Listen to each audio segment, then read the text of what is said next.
Yesterday, we had gone to a shop where I wanted to, or I think I wanted to, actually, I'd forgotten that I wanted to get these particular yantras that I haven't been able to get.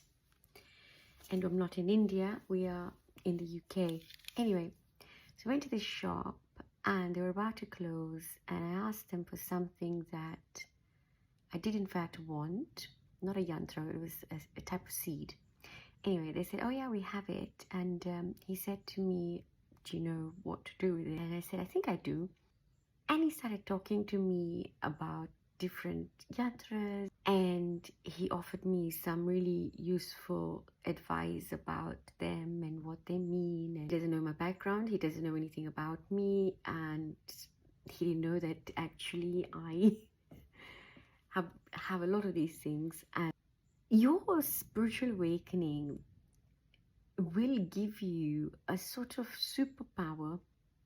And I'm going to call this a superpower because before an awakening where you might be minded to butt into a conversation like that and actually say, yeah, I kind of know what I'm doing, because I do, and you'll want to even prove it or show it or say something. Superpower that a spiritual awakening gives you is humility.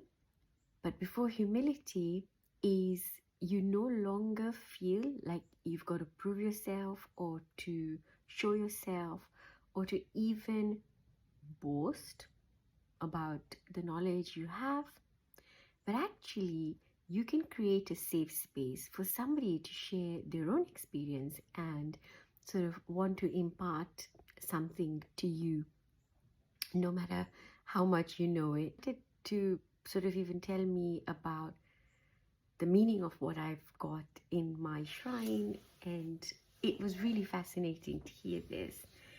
And more fascinating was that I was able to listen to this with a lot of curiosity and a lot of gratitude to him, because he took that time to explain these things to me. So with your spiritual awakening, you will have the gift of humility, the gift of wisdom, the gift of letting others share without you having to try and have your experience be bigger than the experience of somebody else.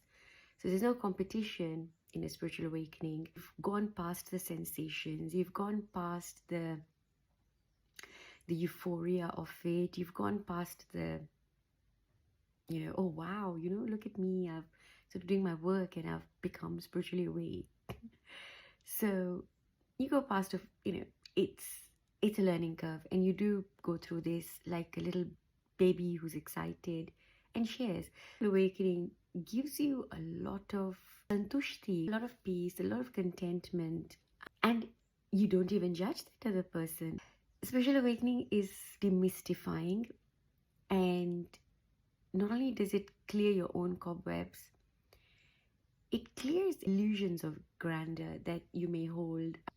You will find that there are some genuine saints or genuine sort of people who've literally are at that point, care for these outwardly honors or any illusions, or they don't allude to any grandeur because of where they are. And you might actually find that society really mistreats these kind of people.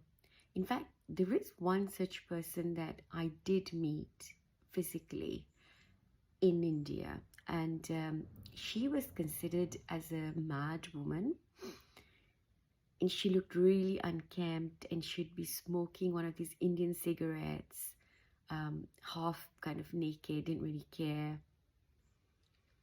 And actually she was not mad, in the sense that it wasn't that she was mentally she appeared it, yes, because of the way that she kept herself. But there are some people who will look like that, who are constantly absorbed.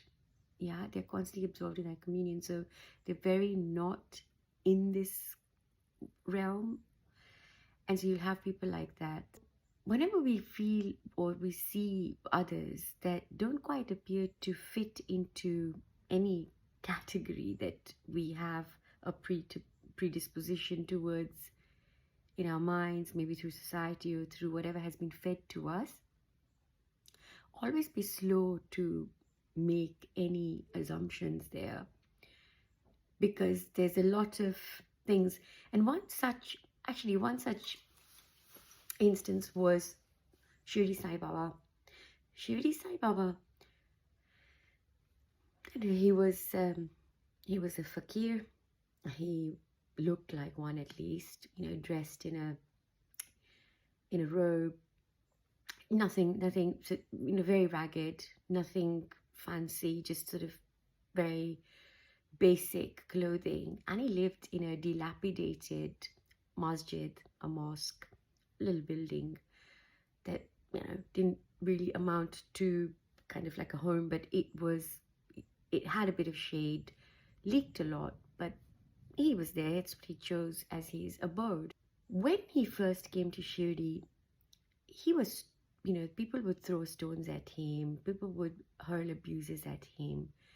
They just thought he was a madman. And now, hundreds of years later, after he passed away, his tomb is one of the most celebrated tombs in the entire world. And so people started recognizing him later. They started going to him for herbal remedies, or some people just started talking to him. And this, the things that he said made sense. And eventually they realized that he was a perfect master. With the time, as things happen, they started to pray to him, and they kind of deified him, although he was completely against being deified. He didn't want that. He acted very much like a normal, and the way that he spoke, speaking in parables or sometimes speaking in harsh tones, not having that what you think a saint would be like. And that's a concept in our heads that we need to get out of. There is no such thing that someone shouldn't do this, they shouldn't do this, they shouldn't eat meat, they shouldn't drink, they shouldn't do this. There are places that we went to where they did all of these things. You'll go to every part of the world and there'll be something or the other that you may not believe in, but that is the very path of someone else's salvation. That's the very path of your destruction will be part of somebody else's salvation. So it will really depend on your own blueprint and where you are, which is why your spiritual awakening, it gives you that, it's an eye-opener. You won't see things like that.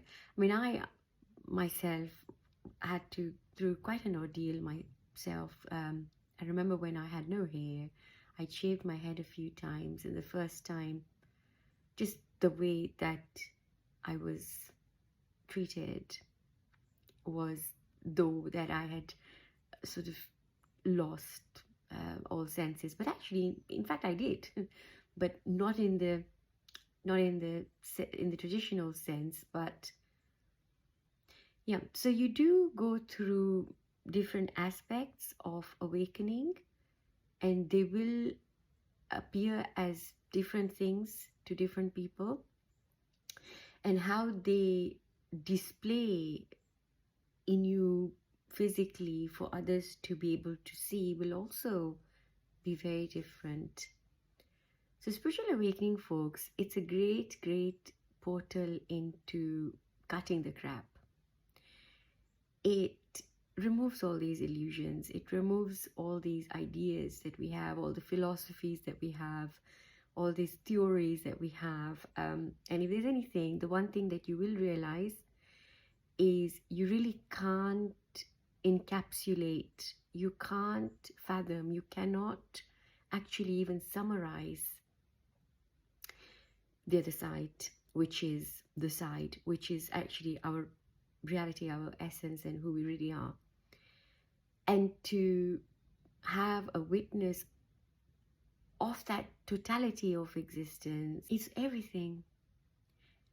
And when you are there, that's why it becomes so much easier to listen. It becomes so much easier for you to listen in someone else's take on something, and with humility, without judgment, and without trying to say, no, my way is the right way, and no, I'm spiritually awake, you're not, and oh, look at, so and so, I guess they're not as advanced as I am. So even with that, when you're in transition, of course, with the spiritual awakening, you can still go through a lot of these little moments of delusional grandeur. Sending you so much love. This was just a really formal story-like post, but we will be back with some informative posts about Kundalini.